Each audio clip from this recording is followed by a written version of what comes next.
Ya, kalian percaya dengan dusta. Apa kata Paulus di Roma 3 nomor 7? Jika kebenaran Allah oleh dustaku, ajaran pendusta itu ajaran Paulus, dan kalian percaya, dan itu memang diturunkan oleh Tuhan kalian. Kenapa kalian suka yang sesat-sesat? Baca dari ayat 1. Baca dari ayat 1.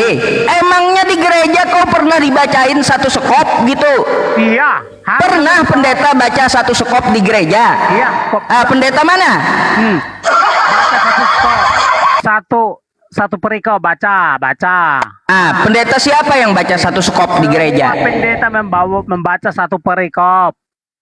Semua pendeta baca satu perikop sehingga maknanya benar. Gitu loh. Gitu. Jangan kau jangan satu gini loh. Kau sudah pasti antikristus. Artinya kau nggak boleh menjelaskan Bibel. Kau pasti antikristus. Nggak boleh kau menjelaskan Bibel. Gitu.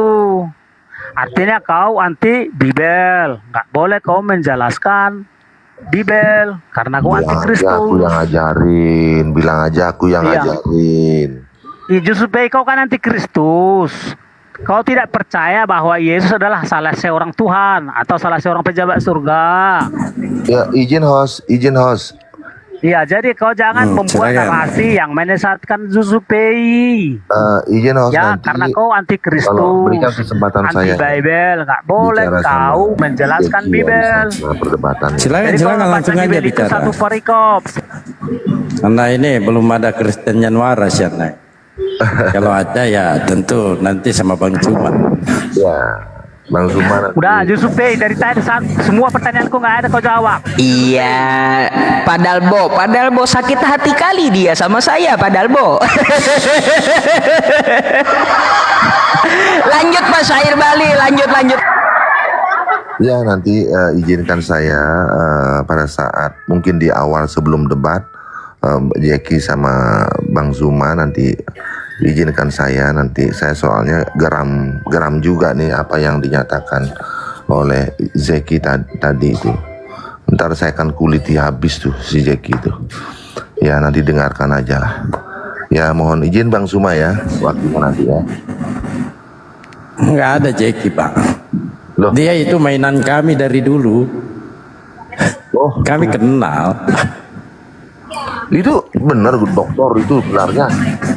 Bukan, itu mainan kami. Kadang-kala saya memberikan gelar dia profesor. Oh Tuhan, ngapain Bang Zuma ladeni yang gitu-gitu? Ampun. Kalau nggak ada yang lain Bang, gimana? Udah, kalau kalian makhluk waras, siapa lah majikan kalian di semesta ini atau bos kalian? Kalau kalian makhluk waras ya, siapa lah majikan kalian di semesta ini? Bang Zuma nggak usah ladeni yang gitu-gitu lah, buang-buang tenaga lah. Masalahnya di situ. Enggak, begini bang. Dalam diskusi itu, jangankan kelas jemaat, kelas pendeta aja, pelangap-longo Pak. Kalau berdialog dengan Muslim, apalagi dengan Bang Zuma. Nah di sini kita berdialog Pak. Kita tidak hanya fokus dengan lawang dialog kita. Kita fokus yang mendengar. Iya. Nah, lawang dialog kita belum ada Pak ya yang bersyahadat ya. Yang banyak bersyahadat itu yang mendengarkan. Nah, itu yang benar. Kalau soal itu, Bibel menyebut penghuni terakhir Muslim, penghuni terakhir bumi adalah Muslim. Gumasak. Ya. Kemarin kan saya berikan PR pada Gumasak tuh. Sudah dicari nggak itu referensinya, kitabnya? Udah dicari nggak? Ingat nggak apa yang aku berikan PR buat saudaraku Gumasak nih? Ingat nggak? Apa itu? Nggak ingat. Kan apa itu? Saya suruh Gumasak cari nama saudara kembarnya Yesus. Nggak pernah tahu saya. Nah makanya pelajari di jadi kalau nggak ada, masa kau suruh kau cari yang nggak ada? Nggak. Kalau saya sampai ngomong itu saya ada kitabnya. Ya kalau mengarang kitab bisanya kita ngarang kitab. Karena gini loh, masalah sama pencipta itu. Bisanya kita ngarang kitab. Karena gini loh, masalah kitab yang aku baca itu sudah mau dimakan rayap loh. Saking lamanya loh di peti. Enggak itu cerita. Jadi kan gini. Oke, kalau itu enggak. Sama pencipta itu bisa dibuktikan ada atau tidak. Sebentar dulu, nanti kalau sudah misalnya 5-10 hari tetap enggak bisa, nanti aku tunjukin kitabnya supaya aku enggak dikatakan bohong. Kalau kitab sepenuh dunia ini pun bisa dibuat. Aduh, masa enggak boleh gitu? Sepenuh bumi ini bisa dibikin kitab. Dengerin dulu. Terus yang kedua, pertanyaanku yang kedua, yang disalib itu manusia apa bayangan? Lalu siapa yang membuat bayangan itu? Manusia apa dewa? Nah itu salah satunya benar itu manusia. Yesus adalah salah seorang Tuhan Allah di antara para Tuhan Allah.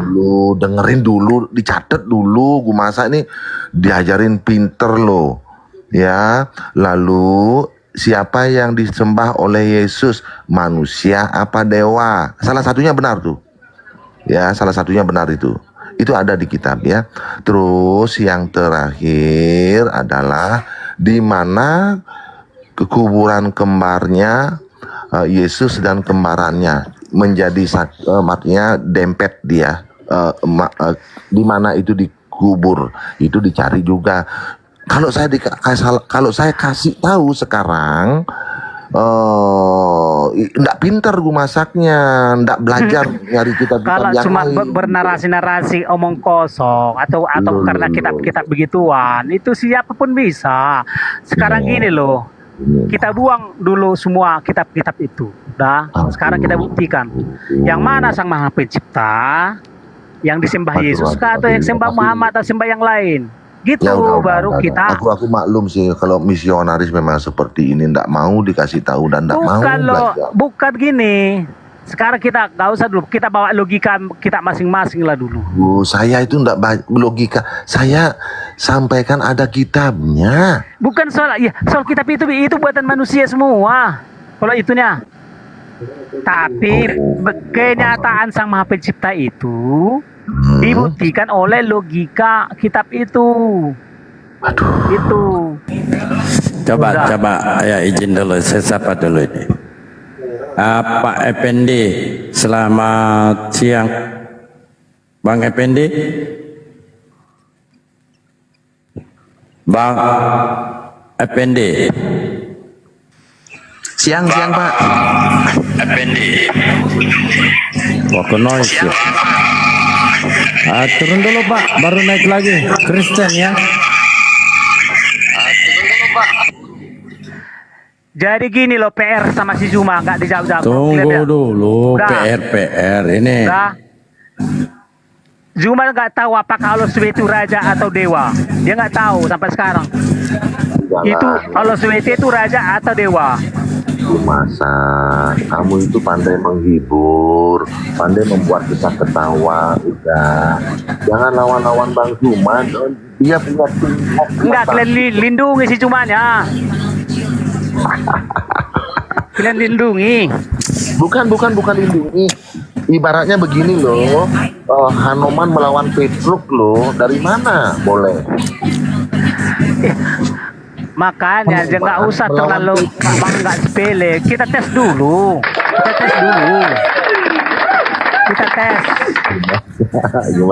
Kita tes. Apakah bilang dulu, tanya dulu sama si Cuma nanti. Apakah Allah SWT itu raja atau dewa?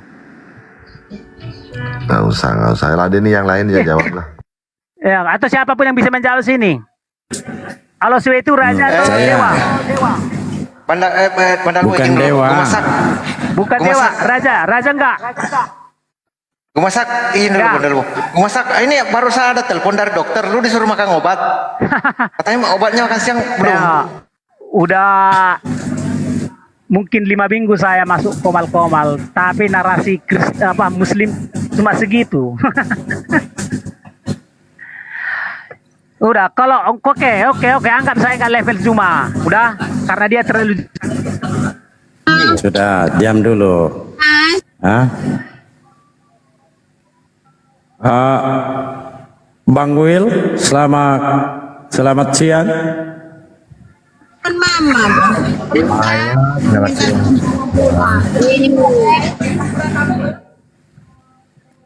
Baik. Udah, kalau atau di sini siapapun muslim di sini jawab. Itu Allah SWT raja atau dewa? Sebentar gue masak, aku mau bicara sama hostnya. Sebentar gue masak. Izin host. Ya silakan. Kenapa host memberikan seseorang masuk memakai gelar, padahal dia tidak bergelar seperti itu? Ini saya nyatetnya sampai lempor loh tangan saya loh. Nah, Oten begitu semua Pak. Ini masih mending. Ada gelarnya profesor loh. Oh Tuhan, ini saya Jangankan Pak Sair ya. Ketika dia, ini kan mereka itu bunglong. Anda kan merasakan dampaknya sendiri. Iya. Betul nggak? Iya. Oteng jangan ini. Oteng itu penghibur bagi kami. Aduh, saya sampai sakit tangan saya cepat-cepat nulis supaya dapat mematahkan dia. Atau bukan dokter. Dia itu mainan kami dari dulu Bang. Iya. Tapi kok aneh Bang Zuma mau ini gitu loh, ya ampun, ya ampun. Aduh. Nggak ada yang aneh Bang. Setiap makhluk waras Justru pasti di situ hanya menyebar rajanya. membuktikan. Iya, diamlah kau. Nah, di situ membuktikan Kristen-Kristen yang di bawah ya, tentu masih banyak yang menggunakan akal mentelaah isi Bible-nya. Nah, ketika Bang Suma menyampaikan, bernarasi, berdialog dengan mereka, di sini ada perbandingan Bang. Ada perbandingannya. Jauh aja Ya pertanyaan. justru kehadiran Mas Ako ini hadir di atas Komal selaku mewakili Kristen. Nah yang Kristen di bawah ini paham sudah. Wah ternyata begini toh isi Bible. Dari mana mereka tahu itu? Tentu dari penyampaian Bang Suma. Itu yang harus kita pahami. Zuma Bang. itu antikristus. Nantilah kau, sabarlah dulu kau.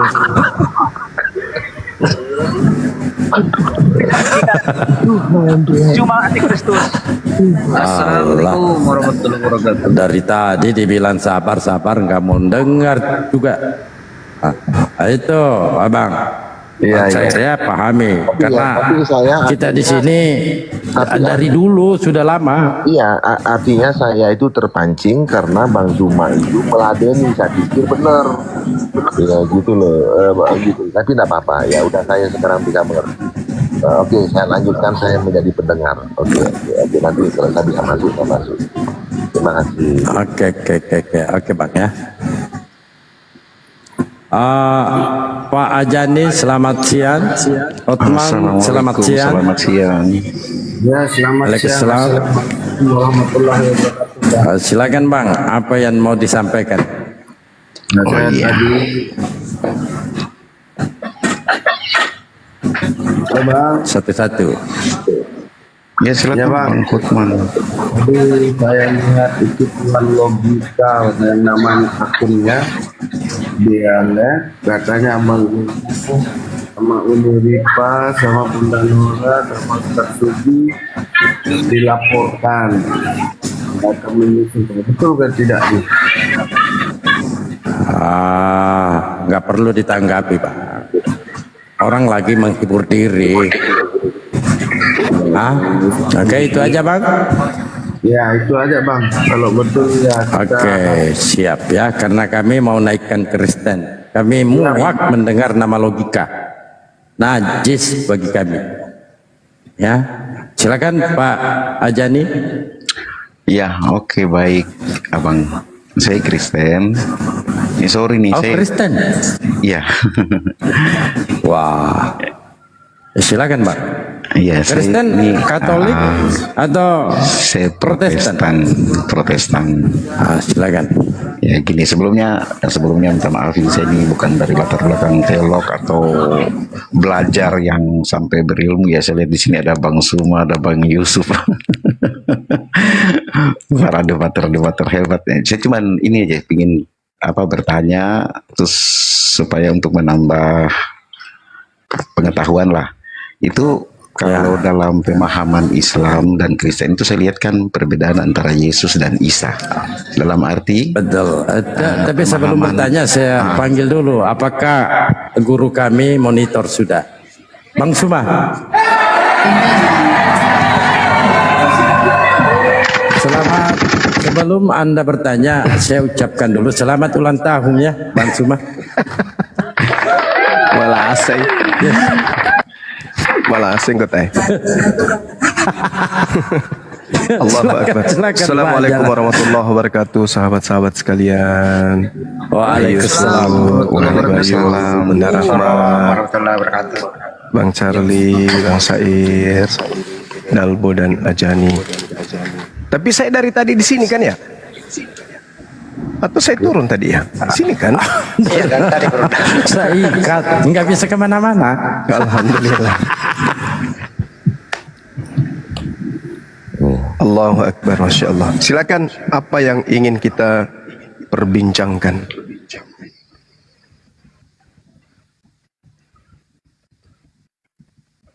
Silakan Bang Ajani. Silakan. Oke, makasih waktunya. Jadi yang tadi saya mau tanya itu mengenai pemahaman ya. Kan dalam pemahaman Islam itu Nabi Isa itu diangkat. Sedangkan dalam pemahaman Kristen itu disalibkan, Yesus itu disalibkan. Artinya Yesus dan Isa dalam pemahaman Islam dan Kristen itu emang beda begitu, dan beda pemahaman, pengajaran gitu. Yang saya mau tanya nih gini, sorry nih saya nanya nih benar-benar karena murni saya tidak tahu. Karena ajaran Kristen ini kan lebih dulu sebelum ajaran Islam. Ajaran Islam kalau tidak salah 600 sekian tahun setelah Kristen ya. Terus setelah 600 sekian tahun dalam pemahaman Islam bahwa mengklaim bahwa Nabi Isa atau kita bilang Yesus Kristus itu tidak disalibkan tapi terangkat gitu. Itu gimana? Saya kurang ini. Artinya kalau dari untuk menyatukan dua pemahaman ini saya kira juga mungkin agak susah ya Bang. Iya. Baik. Jadi titik kebenaran itu ada pada Yahudi, ada pada tuan rumah. Itu dulu. Tanggalkan pemahaman Islamnya sementara ini dan tanggalkan dulu pemahaman Kristen. Itu dulu. Lalu kita tanya, wahai Yahudi, yang kalian tunggu itu siapa? Mesias. Mesias itu apa? Orang yang diurapi. Bukan Tuhan. Bukan. Jadi kalian tidak menunggu Elohim datang dalam rupa manusia. Enggak. Yang kami tunggu adalah Mesias, selayaknya Daud, Salomo, Hezekia, dan seterusnya. Nah, ketika kemudian ada nabi yang kami imani datang kepada kalian, bernama Isa, yang kalian sebut dengan sebutan Iso atau Yesua, yang kemudian orang Kristen menyebutnya Isos. Apakah engkau terima? Tidak. Kenapa tidak terima? Karena dia tidak sesuai dengan Mesias yang kami tunggu.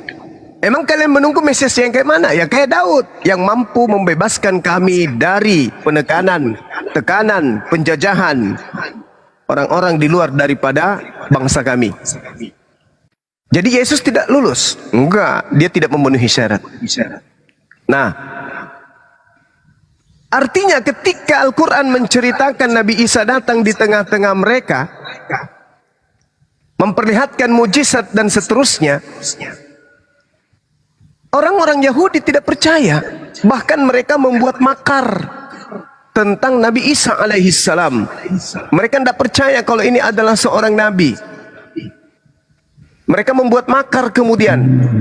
Mereka menganggap ini adalah sesuatu sihir yang nyata yang datang di tengah-tengah kita. Nah, Kristen apa sudah ada? Belum. Belum ada Kristen di sana. Makanya jemaat yang pertama-tama didirikan nih, kalau kita tanya kepada orang Kristen, jemaat mula-mula yang didirikan oleh Petrus, Kepas, apakah jemaahnya itu makan babi? Tidak. Apakah jemaah mula-mula yang didirikan oleh Petrus itu kumpulan orang-orang yang bersunat? Iya.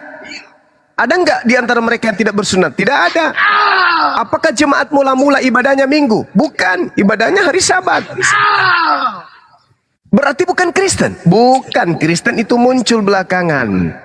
Berarti acuan Kristen terkait dengan penyaliban ini dipertanyakan. Nah, mari kita lihat. Kita telah kasus.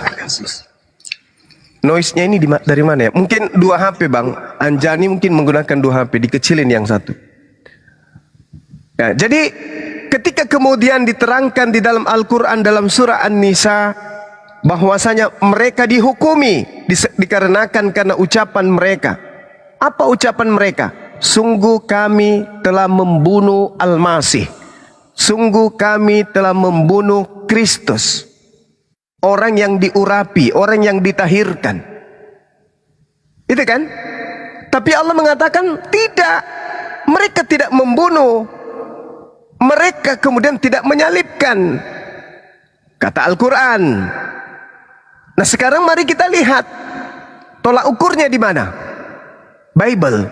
Karena Yahudi tidak peduli siapa yang dibunuh, siapa yang digantung. Yahudi nggak peduli.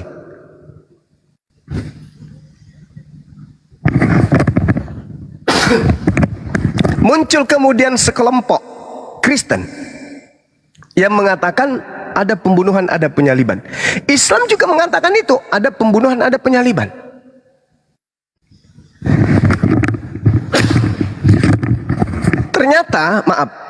Ternyata yang dibunuh ini adalah orang yang dikutuk oleh Tuhan. Nah, di sini titik terangnya muncul. Yang dibunuh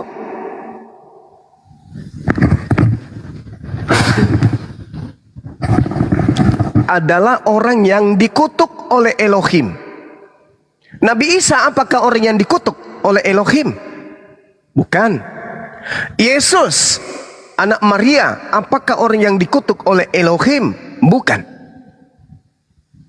Yang disalib apakah orang yang dikutuk oleh Elohim? Ya.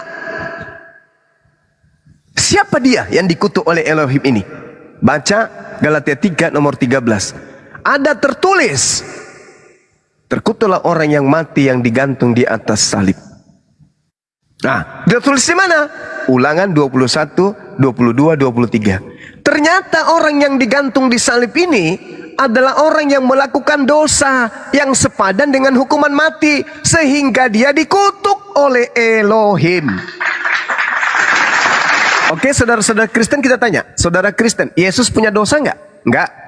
Dia punya kesalahan enggak? Enggak. Dia dikutuk enggak sama Elohim? Enggak juga. Loh, kalau begitu bukan dia yang disalib. Karena dia ternyata enggak punya salah, dia enggak punya dosa, dia enggak pernah dikutuk.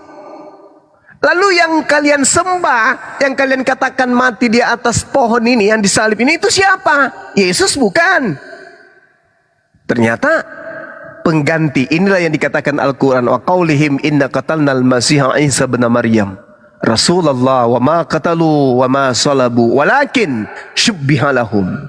Nih, Al-Quran terang menjelaskan itu. Berarti kesimpulannya adalah Nabi kami yang datang ke tengah-tengah Bani Israel itu tidak dibunuh, tidak disalib. Yang dibunuh itu adalah oknum lain yang kemudian orang Kristen menyebutnya dengan sebutan Yesus. Berarti pada kesimpulannya, prinsip awalnya adalah Nabi kami Nabi Isa alaihissalam diselamatkan, yang menggantikannya adalah manusia yang Kristen sebut dengan sebutan nama Yesus. Dan itu bertentangan di dalam Bible. Silakan. Oh iya, makasih Bang Suma.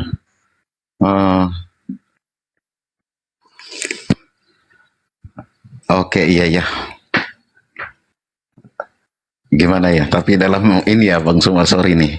Dalam artinya sudah jadi doktrin ya, jadi doktrin untuk hampir umat Kristen kalau Yesus itu benar-benar disalibkan karena menurut bukan saja Alkitab ya, tapi menurut para sejarawan ya, itu bahkan ada catatan-catatan kuno yang bukan dari Bible mengatakan bahwa memang ada penyalipan dan orang yang disalibkan itu yang bernama Yesus dari Nazaret ya, kalau tidak salah lah, saya belum terlalu tinggi dalam masalah teologi ya, yang saya dengar gitu. Tapi dalam yang saya mau tanya ini gini, dalam pemahaman Kristen kan seperti dikatakan Yohanes 1 ayat 1 itu, Yesus itu sebagai firman dari Allah yang turun berinkarnasi menjadi manusia gitu, dengan satu misi penyelamatan dari Allah. Artinya dengan misi penyelamatan kepada umat manusia gitu. Jadi karena doktrin ini, dan selama hampir 3 tahun Yesus di usia 30-an itu memberitakan Injil, memberitakan kabar baik tentang kerajaan Allah dan sebagainya. Terus Yesus menunjukkan eksistensi Allah di dalam dia dalam bentuk mujizat, perbuatan-perbuatan dia yang hampir tidak pernah dilakukan oleh nabi-nabi yang lain ya, dari zaman dahulu sampai sekarang.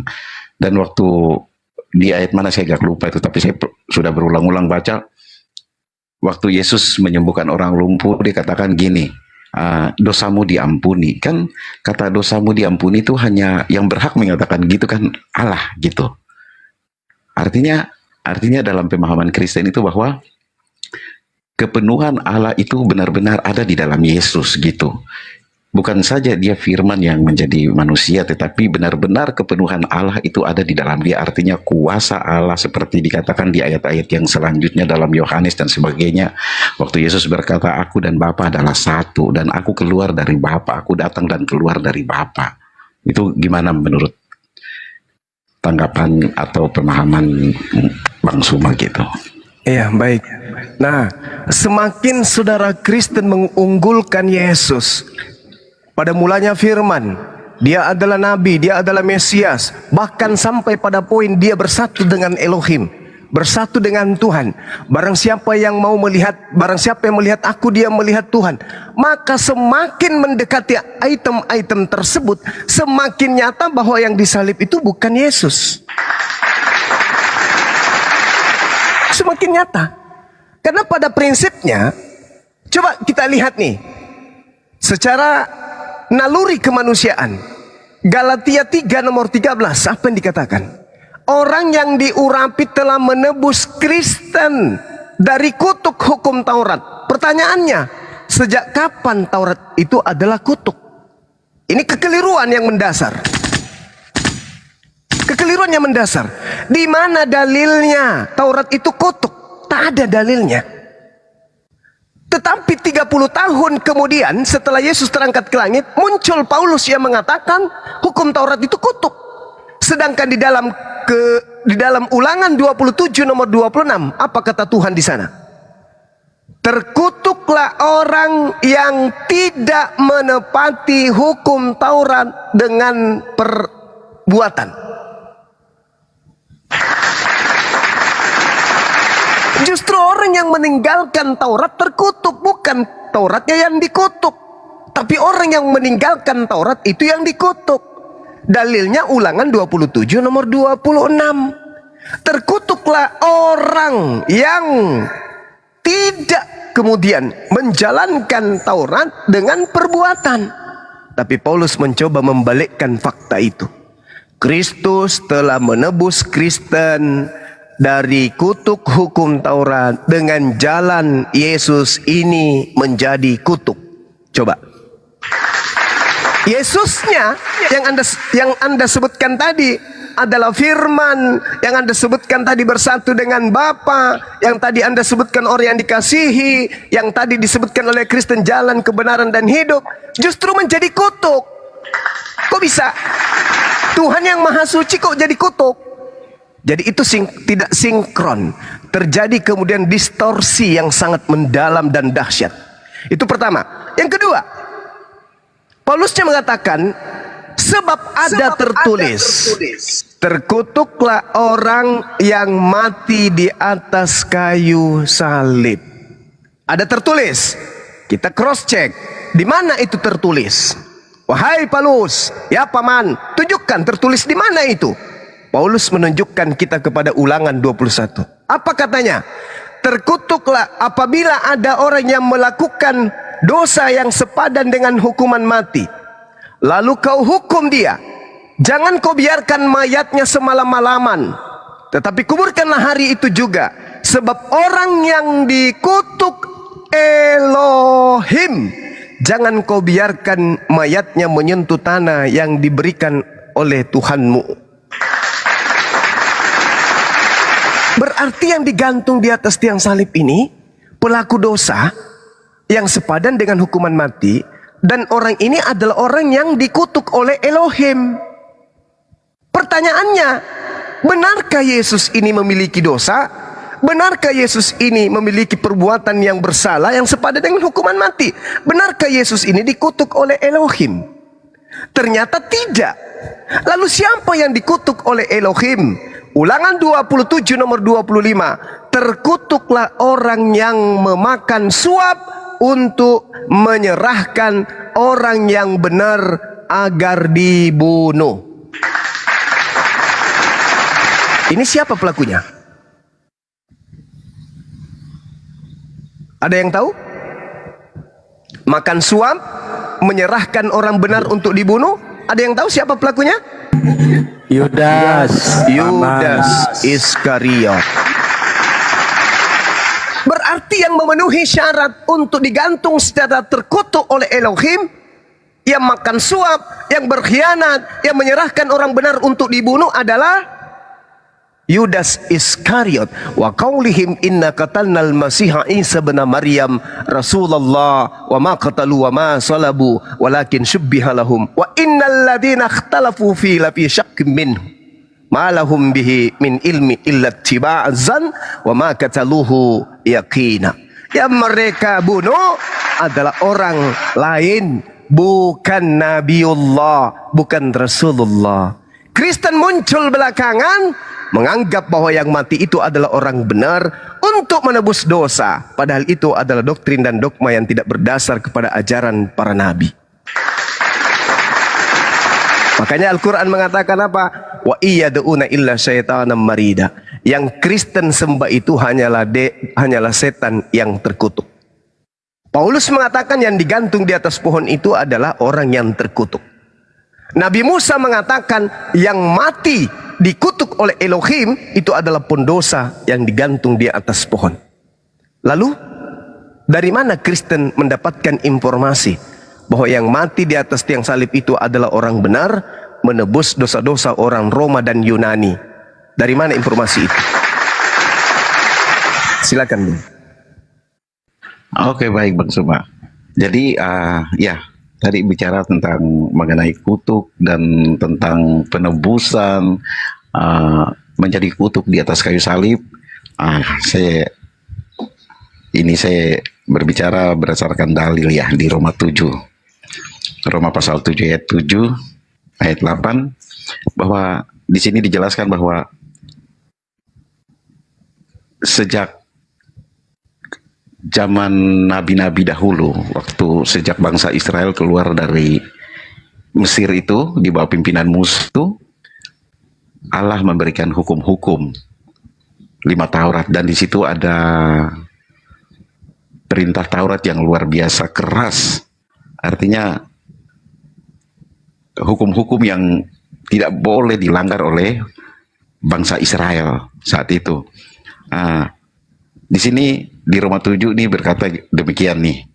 Jadi artinya dalam hukum Taurat itu manusia tidak mampu untuk melakukannya, karena justru karena hukum Taurat itu manusia mengenal dosa dan jatuh dalam dosa, karena dalam penjelasan dalam Roma pasal 7 ini mengatakan bahwa di dalam daging manusia atau tubuh manusia itu dikuasai oleh dosa yang membawa manusia kepada kebinasaan, dan siapapun susah dan tidak dapat untuk melakukan hukum Taurat.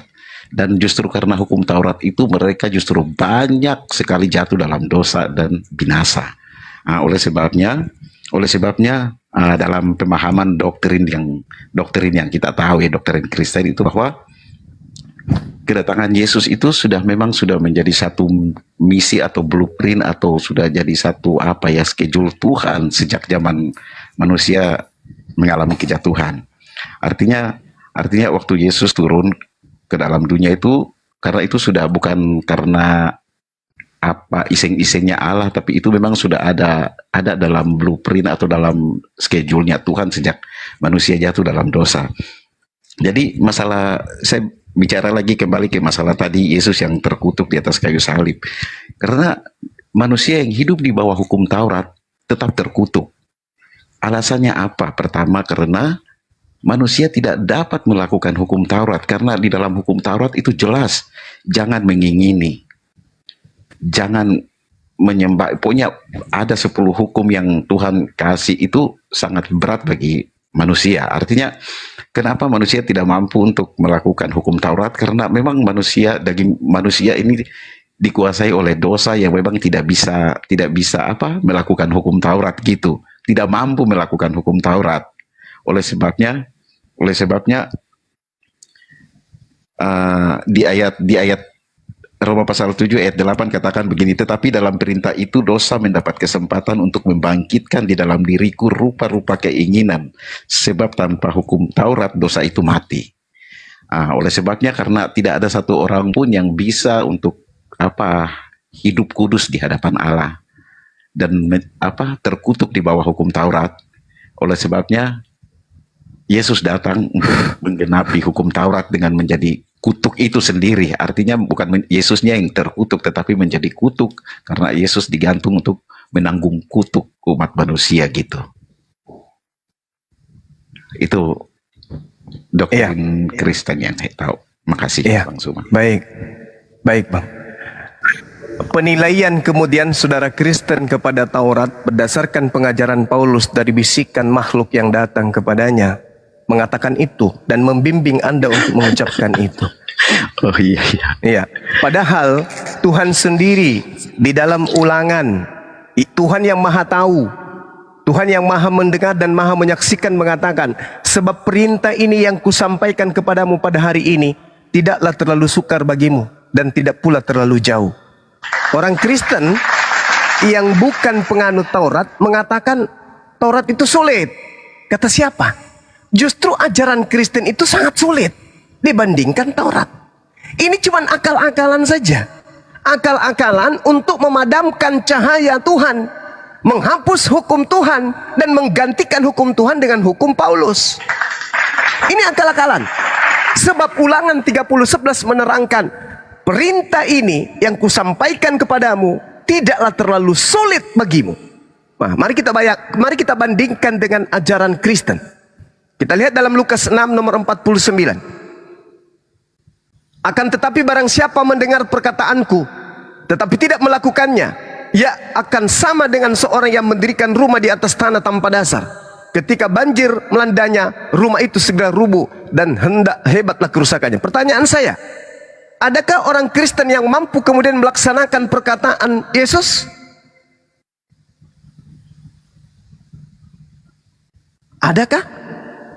Perkataan-perkataan Yesus, misalnya Matius 5:42, berilah kepada orang yang meminta kepadamu dan janganlah menolak orang yang mau meminjam daripadamu. Adakah orang Kristen bisa mempraktikkan ini? Kalau ada, tunjukkan kepada saya. Saya ingin meminjam duit. Saya ingin meminjam rumahnya.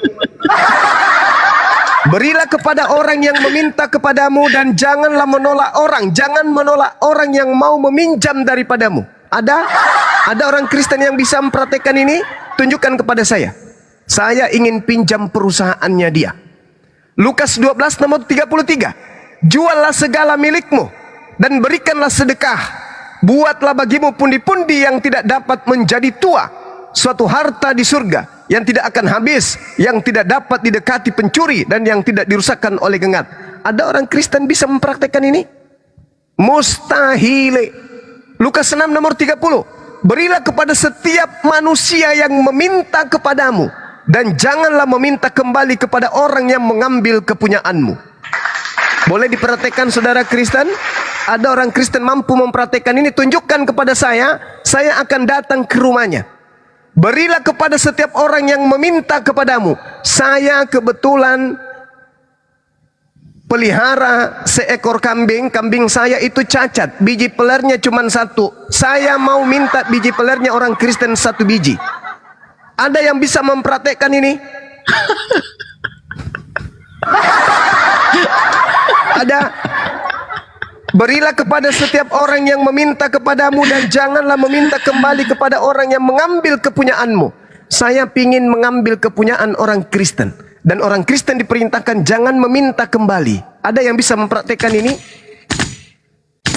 Jadi itu cuman akal-akalan Paulus saja. Hukum Tuhan, jangan ada Tuhan lain di hadapanku, dianggap sulit. Kenapa? Karena Paulus sedang ingin menjual Yesus menjadi Tuhan bagi bangsa lain di luar Bani Israel. Jangan makan babi. Apakah itu berat? Tidak. Kenapa? Tapi Paulus mengatakan berat. Kenapa dikatakan berat? Karena sasaran ajarannya adalah orang Roma Yunani, pemakan babi dari sejak nenek moyang mereka. Bunuhlah orang yang tidak bersunat. Kejadian 17 nomor 14. Tapi Paulus mengatakan, barang siapa yang menyunatkan dirinya, Yesus Kristus tidak berguna baginya. Kenapa hal ini dianggap berat? Karena Paulus sedang ingin mengajarkan menyembah kepada Yesus kepada orang-orang yang tidak bersunat, Roma Yunani. Jadi tak ada yang berat di hukum Taurat itu. Jangan makan babi. Kami umat Islam buktinya bisa. Sunatkan hatimu, sunatkan kemudian kulupmu. Kami umat Islam bisa. Jangan ada ilah lain selain daripada ilah yang disembah oleh Abraham, Ishak dan Yakub. Kami umat Islam bisa. Tapi yang kami tidak bisa adalah berilah kepada setiap orang yang meminta kepadamu, dan janganlah meminta kembali kepada orang yang mengambil kepunyaanmu. Ini yang berat. Ini yang berat. Dan Kristen tidak akan pernah bisa mampu untuk membuktikan kevalidan dan praktek daripada isi Bible-nya sendiri. Oleh karena itu saya katakan bahwasanya ketika orang Kristen mengatakan hukum Taurat itu sudah dibatalkan, hukum Taurat itu adalah kutuk, bullshit. Yesus sendiri mengatakan, barang siapa yang meniadakan hukum Taurat meskipun yang paling terkecil, lalu mengajarkan kepada orang lain, maka dia akan menempati tempat terendah di dalam kerajaan langit alias neraka. Itu kata Yesus. Ini hukum Taurat. Tuhan sendiri yang mengatakan, perintah ini yang kusampaikan kepadamu pada hari ini tidaklah sulit, tidaklah sukar, dan tidak pula terlalu jauh. Apa yang sulit di hukum Taurat? Tak ada. Cuman akal-akalan Kristen ajanya. Sulit Taurat itu. Kalau satu tidak dilakukan, maka semuanya gagal. Kata siapa? Yang berat itu barang siapa yang menampar pipi kananmu, kasihlah yang kiri juga. Itu yang berat. Kasihilah musuhmu. Itu berat. Itu teori di mulut aja. Itu teori di mulut. Teori di mulut. Justru yang kita lihat di atas muka bumi ini, penjajahan itu dipelopori oleh angka pertama 1 sampai 10 itu agama-agama yang mayoritas penduduknya Kristen. Jadi itu cuma teori. Teori apa? Untuk menghilangkan ajaran Tuhan menuju kepada ajaran paganisme. Nah inilah yang terjadi. Islam datang kemudian meluruskan bahwa yang kalian sembah, yang mati terkutuk, itu bukan Nabi kami, bukan Yesus kami, bukan Nabi kami, bukan Rasul kami. Yang kalian sembah adalah orang yang berkhianat makan suap, orang yang kemudian melaporkan tempat persembunyian Yesus. untuk demi mendapatkan keuntungan. Ini dalil, Bung. Memang berat, tapi harus kita sampaikan. Karena kami tidak menginginkan kemudian orang-orang yang masih bisa diselamatkan terjerumus ke dalam api neraka. Kalau orang Kristen di dunia ini atau di Indonesia ini ada yang mampu menunjukkan kepada Bang Suma Yesus memiliki dosa yang setara dengan hukuman mati, saya boleh dipertemukan. Tapi sejauh saya belajar, sejauh saya berdiskusi, sejauh saya adu argumen dengan orang Kristen dari semua strata pendidikan, belum ada orang Kristen yang mampu menunjukkan dosa Yesus. Bahkan Yesus itu suci, suci, suci, suci, suci, dikasihi, dikasihi, orang benar, orang benar, orang benar. Bahkan ada di antara orang Kristen mengatakan Yesus adalah Elohim itu sendiri yang nusul inkarnasi menjadi manusia. Dengan demikian bagaimana mungkin terkutuk? Bagaimana mungkin kemudian dia yang menjadi tumbal demi dosa-dosa para pelaku dosa? Nggak mungkin. Jadi pada kesimpulan akhir saya katakan, tunjukkan kepada saya apa dosa Yesus sampai dia dikutuk oleh Elohim, sampai dia harus menanggung kutuk atas perbuatannya sendiri. Ada? Kalau tidak ada, maka percuma kita berdiskusi kalau memang Yesus itu tidak berdosa. Demikian. Oke, baik Bang Suma semuanya. Terima kasih. Saya ya, gini Bang Suma, terima kasih banyak. Artinya saya ini dengan Bang Suma saya berdiskusi aja ya. Jadi emang Bang Suma dalam pemahaman kekristenan itu emang Yesus itu udah istilahnya udah jadi schedule-nya Allah semenjak manusia jatuh dalam dosa, dan setelah pada zaman ini Yesus menunjukkan Allah menunjukkan keadilannya untuk menyelamatkan umat manusia. Jadi bagi orang Kristen kami percaya sekali bahwa kalau tanpa Yesus kami mungkin tidak bisa berbuat apa-apa, atau kami hidup masih tetap dalam dosa-dosa keturunan, dosa-dosa warisan, dosa-dosa daging, keinginan daging dan lain-lain. Tetapi di dalam artinya dalam ajaran-ajaran Kristus, Yesus, dan juga tadi Bang Suma bilang soal ajaran Rasul Paulus, itu kami sangat percaya sekali kalau dia adalah salah satu rasul yang dimana dia adalah sebelumnya dia adalah orang Farisi ahli Taurat yang benar-benar menentang Yesus. Tetapi dalam pertobatan dia, waktu dia bertemu langsung dengan Yesus, dia berubah betul-betul 100 derajat dan dia dipakai Tuhan untuk menjadi seorang penginjil gitu.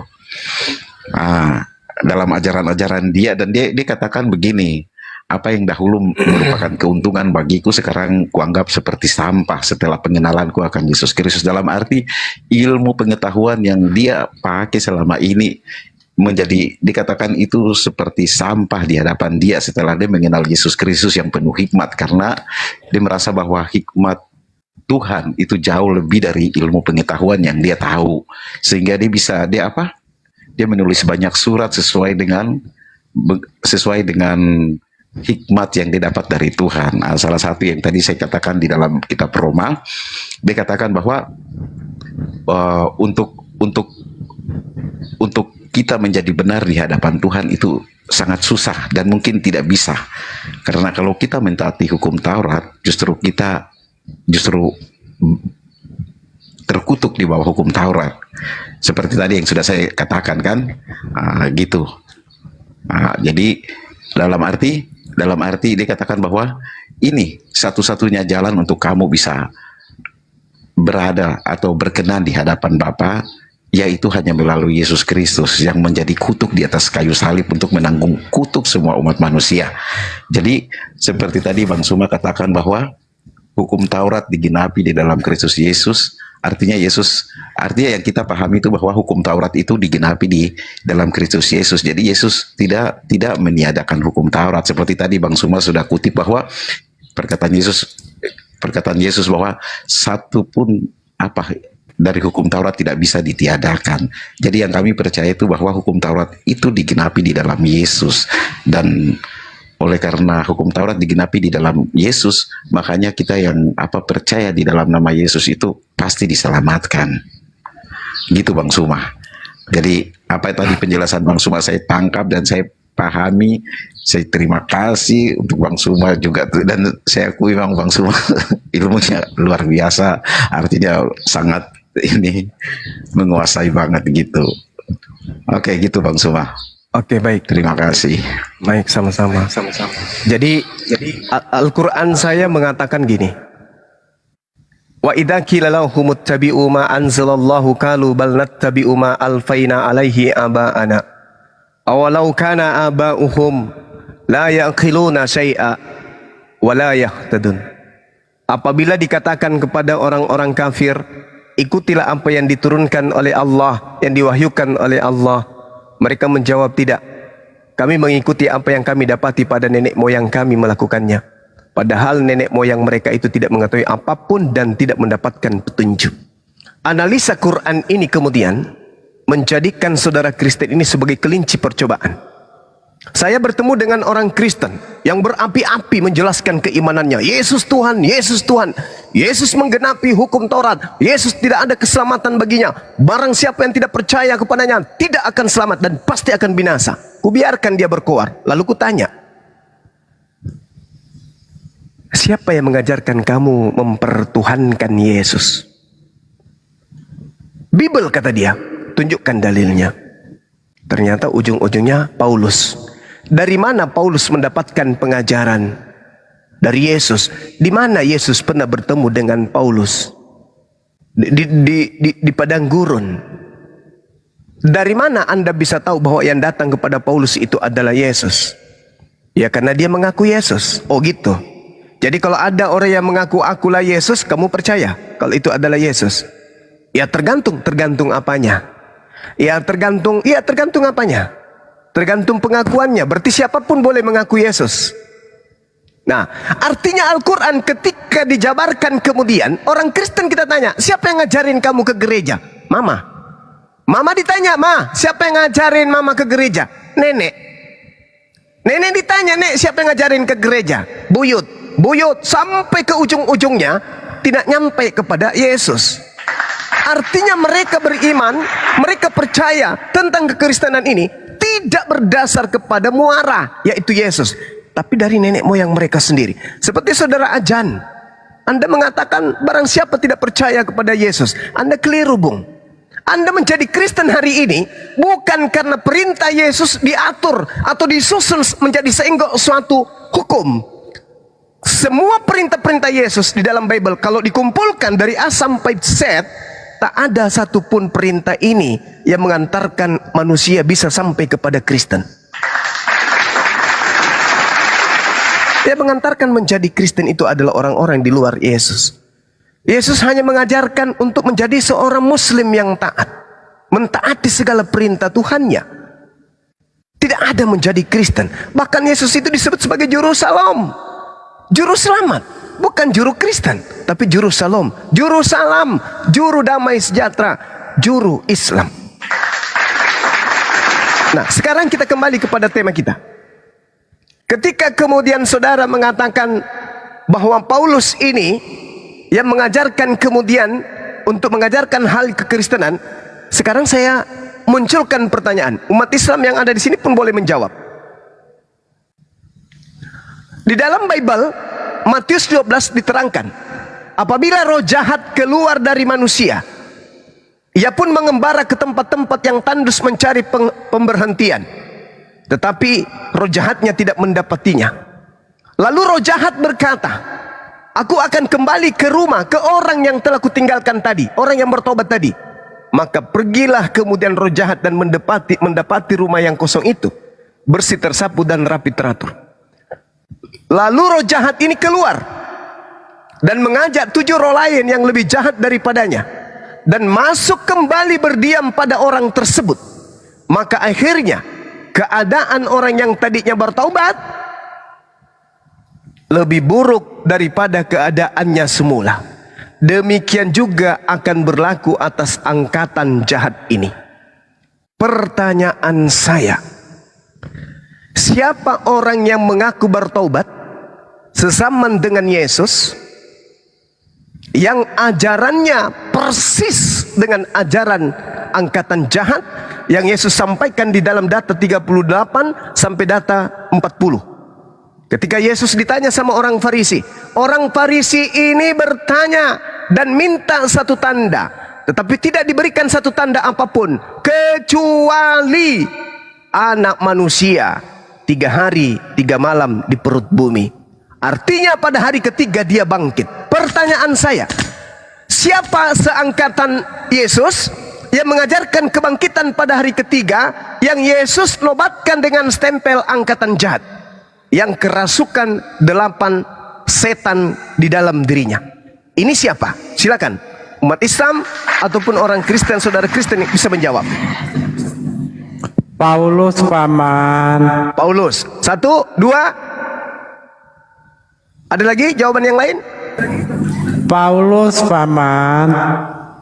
Orang yang sama. Ada yang lain? Angkatan jahat sesaman dengan Yesus, yang kerasukan roh jahat, yang mengajarkan kebangkitan pada hari ketiga. Paulus yang mengajarkan kebangkitan hari ketiga. Yudas enggak mengajarkan bangkit hari ketiga.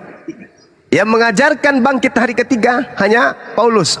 Roma 14 nomor 9. Untuk itulah Yesus mati, agar dia dibangkitkan kembali menjadi Tuhan bagi orang Kristen.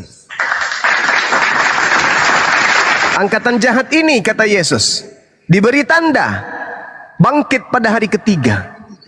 Siapa angkatan jahat yang kerasukan 8 hantu setan di dalam dirinya? Orang yang tadinya bertobat. Siapa yang tadinya bertobat tiba-tiba kemudian berlaku jauh lebih jahat daripada sebelum dia bertobat? Kalau tadinya dia membunuh manusia, sekarang dia membunuh hati manusia, dia membunuh akal manusia.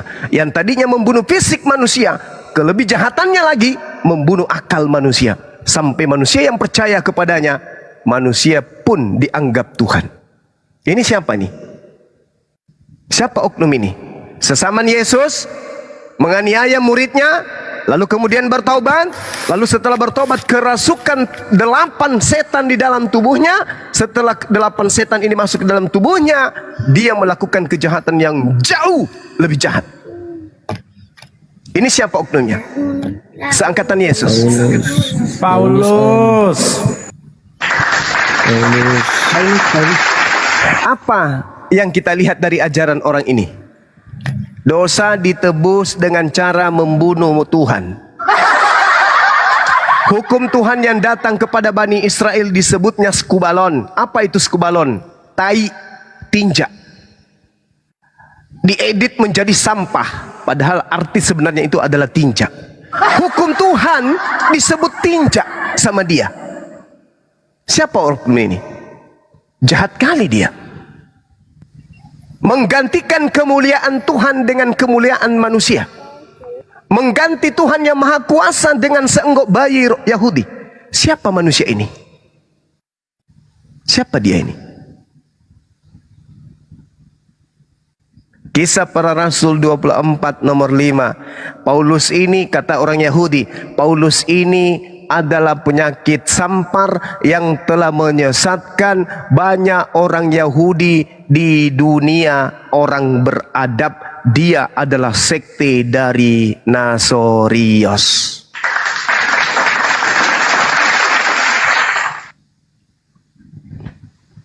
Waspadalah kepada orang Farisi. Kata siapa? Kata Yesus. Waspadalah kepada angkatan jahat. Kata siapa? Kata Yesus. Siapa orang Farisi? Paulus. Filipi 3 nomor 5. Aku adalah orang Farisi. Kenapa enggak waspada kepada orang Farisi?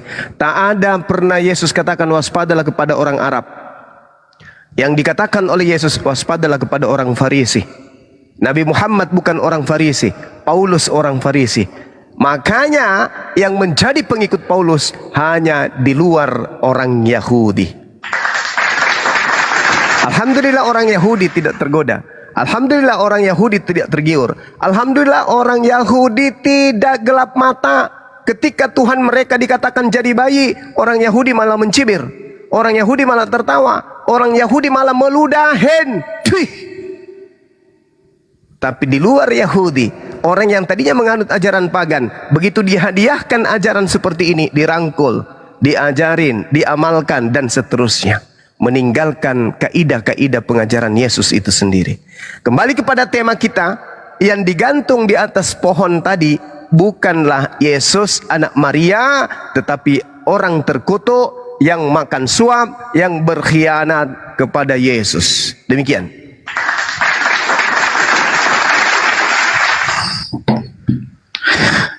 Oke, baiklah Bang Suma, makasih.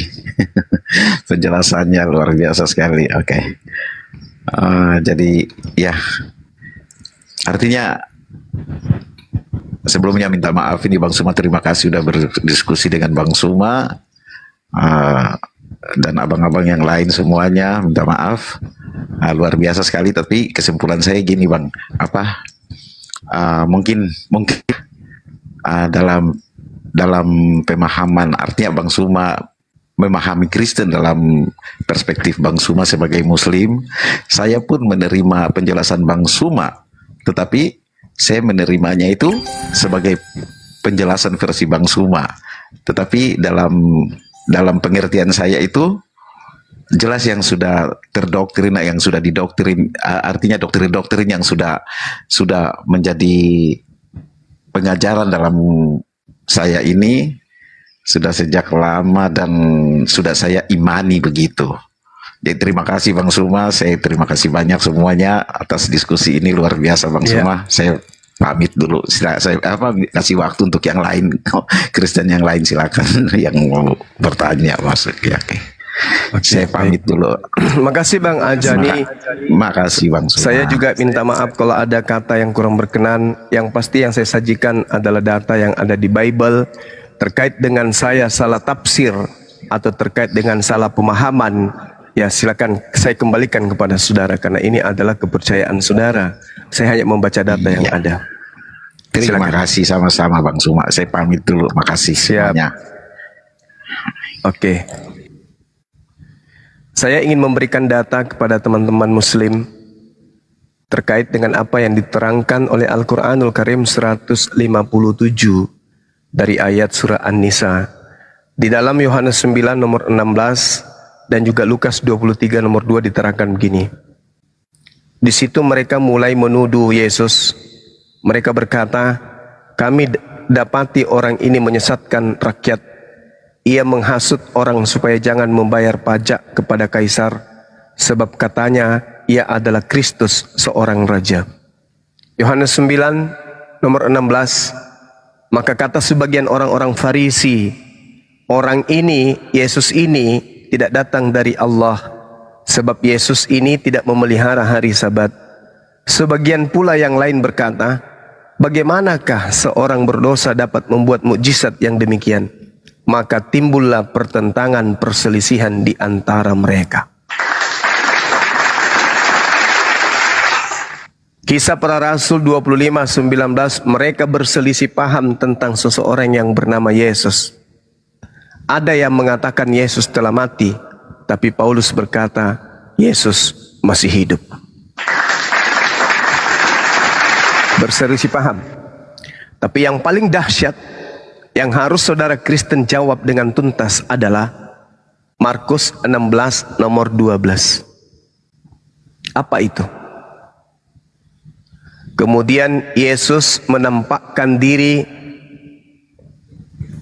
dengan wajah yang lain kepada dua orang yang ada di antara mereka. Pertanyaan kita nih, dari mana Markus tahu kalau itu adalah Yesus datang dalam rupa lain? Ini PR buat Kristen sedunia. Dari mana Markus tahu kalau yang muncul dengan muka baru, dengan muka yang lain, itu adalah Yesus yang datang dalam wajah rupa yang berbeda?